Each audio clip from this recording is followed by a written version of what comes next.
How America is taking the lead in space. They've picked the spot. They're building power systems, habitats, mobility solutions. Robots like the Griffin 1 and the Blue Ghost 2 are landing in 2026. Artemis 3 will test landers in 2027. And NASA is planning more than 30 flights soon for scouting, surviving the lunar night, setting up comms relays, and making oxygen and fuel.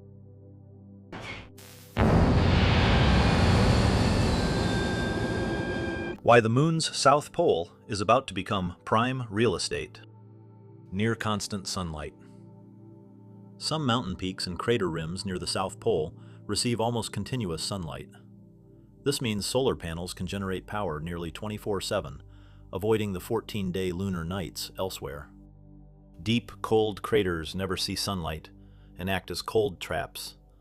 They contain large amounts of water ice, and water means drinking and breathing oxygen for astronauts, and hydrogen for rocket propellant.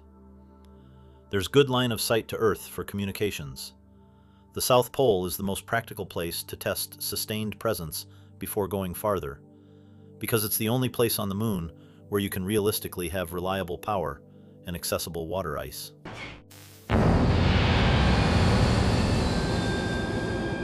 They're putting AI data centers in space, and it's genius. The private space industry is exploding with investment, $28.7 billion in early 2026 alone.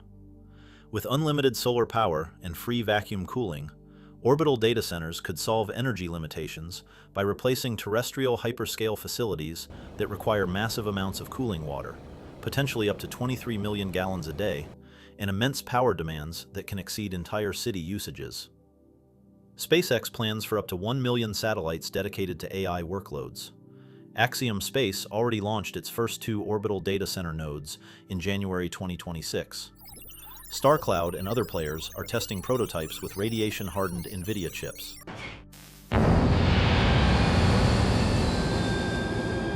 Space Force's quiet takeover.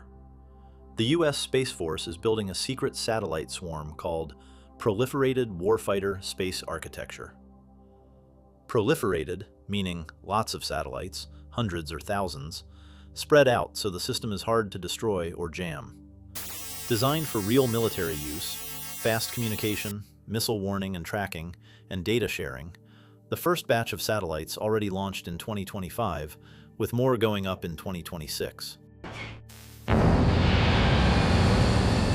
Overall, the United States is methodically building the infrastructure, the economy, and the military edge to stay the leader in space for the 21st century.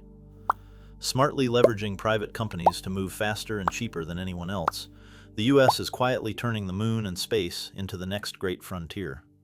America is winning again, and it's just getting started.